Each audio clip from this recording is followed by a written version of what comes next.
বন্ধুরা, আশা করি তোমরা সবাই ভালো আছো। তোমার চ্যানেলে তোমাদের সবাইকে স্বাগতম। তো আজ আমরা যে বিষয়টা আলোচনা করব সেটা হচ্ছে আমাদের জিওগ্রাফি। তো জিওগ্রাফির কিন্তু আজকের আলোচনাটা একটু অন্যরকম তোমাদের সামনে তুলে ধরতে চাইছি, কারণ আমি মনে করি যে সারাটা বছর একটু ভালোভাবে পড়াশোনা করলে জিওগ্রাফিতে কিন্তু 100-র মধ্যে 100 পাওয়া যায়। আমি জাস্ট আজ এই আলোচনার মাধ্যমে সেই সিস্টেমটাই তোমাদের সামনে শেয়ার করছি, যাতে তোমরা এইভাবে তোমরা এগিয়ে যাও এবং একটা ভালো রেজাল্ট তোমরা করতে পারো। এবং এই কাজটা, আজকে যে কাজটা আমি তোমাদের বলছি, এই কাজটা যদি এখন থেকে নিয়মিতভাবে ধীরে ধীরে করতে থাকো, একদম গ্যারান্টি সহকারে তুমি লিখে নিতে পারো, তুমি মাধ্যমিকে ভূগোলে 90-এর নিচে নম্বর পাবে না। একদম লিখিত দিতে পারি এটা। কিন্তু এই কাজগুলো ধীরে ধীরে করতে হবে। যে কাজগুলো বলবো সেটা খুব কঠিন কাজ নয়, সেটা খুব কষ্টের কাজ নয়, কিন্তু সেটা ধীরে ধীরে করার কাজ। আমি বলছি না তুমি আজকে দিয়ে শুরু করো, ধীরে ধীরে কাজগুলো তোমাকে করতে হবে। তো আমাদের জিওগ্রাফি বই সবার কাছে আছে, বিভিন্ন রাইটার এক একজন কিনেছো, সেক্ষেত্রে আমার কোনো সমস্যা নেই, যে কোনো বই তোমরা ব্যবহার করতে পারো। তো চলো, এবার আমরা যেটা বলবো, দেখো আমাদের জিওগ্রাফিতে একটু কোশ্চেন প্যাটার্নটাও কিন্তু বুঝে নেওয়া দরকার। কেন? কারণ আমাদের জিওগ্রাফিতে মোট 6টা চ্যাপ্টার আছে, আমরা ভালো করে জানি। এই 6টা চ্যাপ্টারের মধ্যে আমরা বই যথারীতি পড়াও শুরু করে দিয়েছি। আমরা দেখেছি আমাদের প্রথম চ্যাপ্টার যেটা রয়েছে কি বহির্জাত প্রক্রিয়া ও তাদের ভূমিরূপ, এবং আরেকটা চ্যাপ্টার যেটা রয়েছে ভারত। দুটো চ্যাপ্টার কিন্তু বিভৎস বড় চ্যাপ্টার, এবং এখান থেকে কিন্তু আমাদের খুব হার্ড অ্যান্ড সোল ট্রাই করতে হবে। আরেকটা চ্যাপ্টার হচ্ছে বায়ুমণ্ডল। এই তিনটে চ্যাপ্টার কিন্তু আমাদের রয়েছে বড়।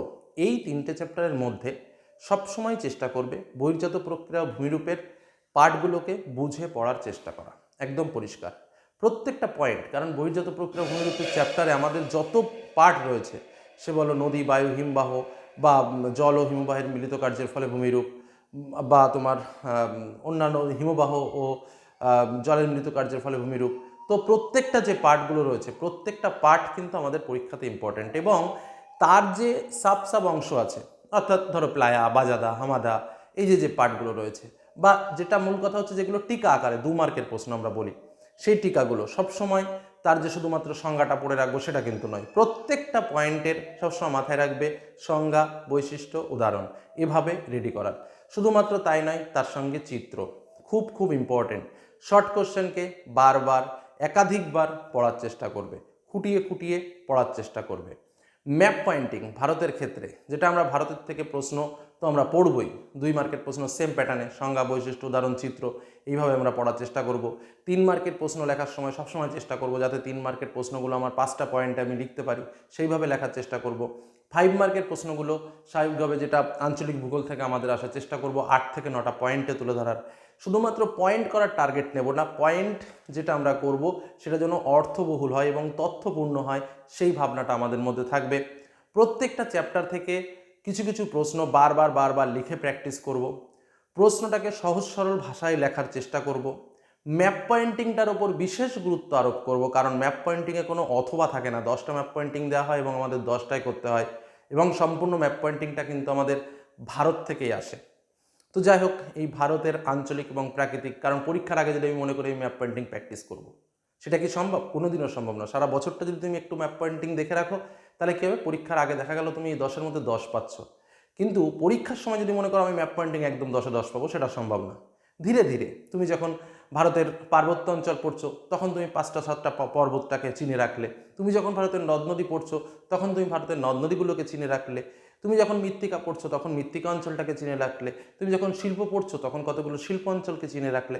দেখবে পরীক্ষার হলে এখান থেকেই প্রশ্ন আসবে, এবং এখান থেকেই তোমাকে লিখতে হবে। বোঝা গেল কি বললাম? অর্থাৎ আমি তোমাদের যেটা বলতে চাইছি, প্রত্যেকটা সাবজেক্টকে সমান গুরুত্ব দিয়ে বোঝার চেষ্টা করবে। বায়ুমণ্ডল খুব ইম্পর্টেন্ট চ্যাপ্টার, তারপরে তোমার বজ্র ব্যবস্থাপনা, সেটাও খুব ইম্পর্টেন্ট চ্যাপ্টার। প্রত্যেকটা চ্যাপ্টারকে বুঝে পড়ার চেষ্টা করবে। মুখস্থ বিদ্যা ভূগোলকে কিন্তু নষ্ট করে দেয়, কারণ দেখেছি মুখস্থ বিদ্যার ক্ষেত্রে মাধ্যমিকের খাতা দেখতে গিয়েও দেখেছি যে এমন এমন কথা বাদ দিয়ে দিচ্ছে, একটা উত্তর লেখার সময় এমন একটা কথা বাদ দিয়ে দিল, সেই কথাটা না থাকলে ওই প্রশ্নটার কোনো মানেই হয় না। কিন্তু সেই কথাটা না লিখেও অন্য একটা ছেলে যে মুখস্থ করেনি, হয়তো বুঝে বুঝে লিখছে, সে তার মতো করে তার ভাষায় লিখে দিচ্ছে, কিন্তু সে নম্বর পাচ্ছে।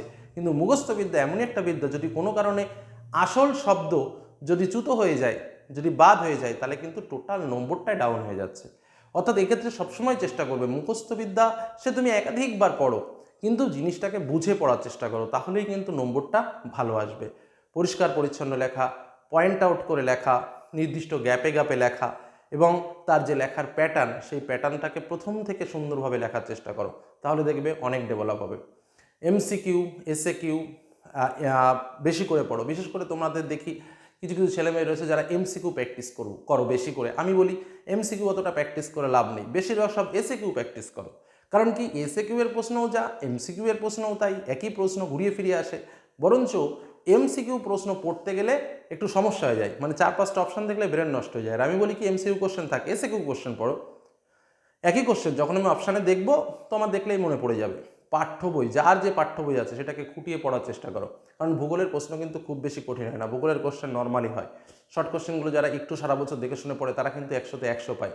তো এই কাজগুলো বছরের প্রথম থেকে করবে। ছবি আঁকা, ছবি আমি ছোটোবেলা থেকে আঁকা, কোনো দিন ছোটোবেলা থেকেই ছবি আঁকা শিখিনি আমি তোমাদের ফ্র্যাঙ্কলি বললাম। কিন্তু কথা হচ্ছে যে এমন কোনো ভূগোলের ড্রয়িং নেই যেটা ঠাকুরের আশীর্বাদে আমি ড্রয়িং করতে পারি না। কিন্তু কথা হচ্ছে কি, সেটা তো আমার একদিনে আসেনি, সেটা ধীরে ধীরে প্র্যাকটিস করতে করতে করতে করতে একটা লেভেলে চলে এসছে। এখন আমার মুখস্থ করতে হয় না, ব্রেন থেকে চলে আসে যে না, এই ছবিটা এরকমভাবে দিয়ে এরকমভাবে ড্রয়িংটা করে দিলেই হয়ে যাবে। তো আমি বলতে চাইছি, সেটা তোমাদের সামনে বই আছে, যার যেমন বই সেটা সেই বইয়ে প্র্যাকটিস করো। আরেকটা কথা তোমাদের বলবো, বই না, তোমরা অনেকে হয়তো একটা বই কিনেছো, কিন্তু আমি তোমাদের বলবো যে প্রত্যেকটা সাবজেক্ট, এটা শুধু জিওগ্রাফির ক্ষেত্রে নয়, মাধ্যমিকের ক্ষেত্রে চেষ্টা করবে অন্তত 2টো বই প্রত্যেকটা সাবজেক্টের পড়ার। কারণ কি হয় আমি বলি, হ্যাঁ তোমরা যদি বলো স্যার আমার কাছে মোদকের বই রয়েছে, সেটা সত্যিই মোদকের বইয়ে প্রচুর প্রচুর তথ্য দেওয়া আছে, তবুও 2টো বই আমি কেন বলছি, দেখো একটা বইয়ের ধরে একটা ডেফিনেশন তোমার কাছে খুব কঠিন বলে মনে হচ্ছে, তখন তোমার কি করা উচিত, সেই ডেফিনেশনটাকে, আমি বলি বেশি ব্রেনে বেশি লোড নেওয়া কিন্তু ঠিক নয়। একটা বই কঠিন মনে হচ্ছে, তাহলে আর একটা বই পড়ি। বা মনে করো আমি একটা কথা বলছি, একদম বেসিক কথা, আমরা সবাই জানি। ধরো একটা প্রশ্ন, ধরো বহির্জাত প্রক্রিয়া কাকে বলে, বেসিক কোশ্চেন। তো একটা বইয়ে একরকম লেখা রয়েছে, তুমি যে টিউটরের কাছে পড়ো তিনি হয়তো একরকম লেখা দিয়েছেন। বা ধরো তোমার একটা সহায়িকা বই আছে, সেখানে একরকম লেখা রয়েছে। তো তুমি যদি 3টে লেখাই পাও তোমার হাতের সামনে, তাহলে এই 3টে লেখার মধ্যে তো কোনোটাই কিন্তু ভুল নয়। তোমার কাছে যে বইটা আছে সেটাও ঠিক আছে, তোমার টিউটর যেটা দিয়েছেন সেটাও ঠিক আছে, বা তোমার স্কুল টিচার যেটা দিয়েছেন সেটাও ঠিক আছে, কোনোটা তো ভুল নয়। তাহলে তোমার ব্রেন কোনটাকে অ্যাবজর্ব করছে তুমি তো সেটা বুঝতে পারছো। তাহলে 3টে বই যদি থাকে, বা 3টে লেখা, বা একই বিষয়ের উপর 3টে লেখা যদি তুমি পড়তে পারো, তাহলে জিনিসটা দেখবে খুব তাড়াতাড়ি বুঝতে পারছো এবং নিজের মতো করে লিখতে পারছো। এবং তার থেকে বড় কথা, যে জিনিসটা সহজ মনে হচ্ছে সেটাই বোঝো না তুমি, কঠিনটাকে কেন বুঝতে হবে? যে কোনো জিনিস কঠিন করে পড়ার কোনো মানে হয় না, সহজ করে নিজের মতো করে পড়ার চেষ্টা করো, দেখো অনেক ভালো লিখতে পারবে। কি বললাম বোঝা গেল? এই যে কথাগুলো বললাম, এই কথাগুলো প্রথম থেকে খুব ভালো করে প্র্যাকটিস করো এবং চ্যানেলের সঙ্গে থাকো। বিভিন্ন সময় বিভিন্ন তথ্য, বিভিন্ন ইম্পর্টেন্স বিষয় কিন্তু আমি তোমাদের শেয়ার করব, সেগুলো জানতে থাকো। কি বললাম? আর এখন পড়াশোনার টাইম, সারাটা বছর নির্দিষ্ট সময় ধরে ধরে পড়ো, চ্যাপ্টার ওয়াইজ মাঝে মাঝে পরীক্ষা দেওয়ার চেষ্টা করো, বিভিন্ন প্রশ্ন উত্তর লিখে টিচারকে দেখানোর চেষ্টা করো, ভুল হলে কারেকশন করার চেষ্টা করো এবং আবার নতুন উদ্যমে নতুনভাবে লিখে লিখে প্র্যাকটিস করো। কোনো জিনিস আমি পারি বলে ফেলে রাখবো না, পারা জিনিসও বারবার পড়ার চেষ্টা করো, দেখো অনেক অনেক ভালো রেজাল্ট হবে। কি বললাম বোঝা গেল? এই কথাগুলো একটু মেনে চলো, অবশ্যই ভালো রেজাল্ট হবে। তো আজকের মতো এখানেই শেষ করছি, পরবর্তীতে আসবো আবার অন্য কোনো আলোচনায়। তার জন্য অবশ্যই চ্যানেলের সঙ্গে থাকো, সাবস্ক্রাইব করে রাখো। ধন্যবাদ।